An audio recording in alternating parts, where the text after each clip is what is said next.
ரஜினி அவர்கள் எந்த அளவுக்கு தமிழ் சினிமாவில் ஒரு பெரிய இம்பாக்ட் கொடுத்தாங்களோ அதே அளவுக்கு விஜய் அவர்களும் கொடுத்துருக்காங்க. அவரோட ஒர்க் பண்ணும்போது ஸோ இவரோட மேனரிசம்ஸ்லாம் சூப்பராக இருக்கு, இம்ப்ரூவைஸ்லாம் சூப்பராக பண்ணாரு. அது மாதிரி ஏதாவது கான்வர்சேஷன் நடந்திருக்கா? பிகினஸ் ஸ்டேஜ் நான் விஜய் நண்பர் அவருக்கு நிறைய பண்ணியிருக்கேன்.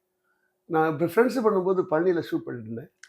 அந்த ரேக்லா குதிரை ரேஸ் செம்மையா இருக்குமா சார் அது? அப்போ சும்மா ஆனால் அப்படி ஒரு ரிலாக்ஸ் பண்ணிட்டு வரேன்னு சொல்லிட்டு ஒரு காரில் அப்படியே போயிட்டு வந்தேன். போகும்போது பழனியில் அப்படியே போய் வில்லேஜுக்குள்ளே போய் ஒரு மாட்டு வண்டி ஒத்தடி பாதை இருக்கு இல்லையா, அதில் போய் உட்காந்து அதில் ஒரு இப்போ ஒரு கல்வெட்டு இருக்குல்ல, இப்போ ஒத்தடி பாதையில் கீழே ஓட போயிறதுக்கு ஒரு கல்வெட்டு இருப்பாங்க, அதில் உட்காரலாம். ஆமா, திருச்சியில் உட்காந்து வீடியில் கட்டப்பயிர் பேசியிருக்கேன். அது ஒரு லோன் ஏரியாவில் அப்படி உட்காந்துருக்கேன்.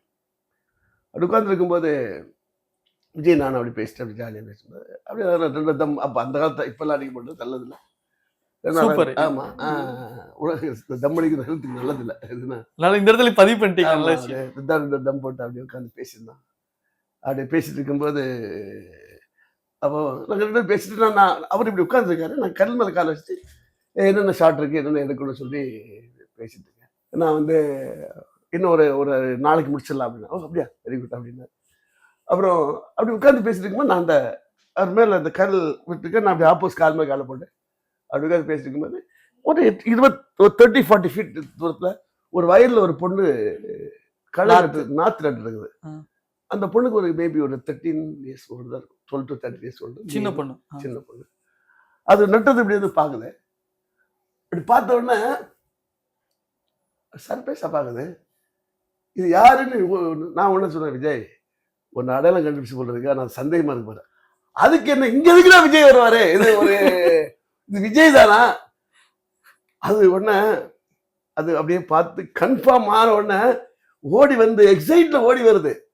ஓடி வந்து நானே நீ யாரு கேட்க வர, அவரே தான் இவரு. நான் ஒன்று எந்த சொன்னேன். அப்பெல்லாம் செல்போன்லாம் கிடையாது இல்லை எங்களால், அந்த ஃபோன் வந்துச்சு அவர்கிட்ட, எங்கிட்ட கிடையாது.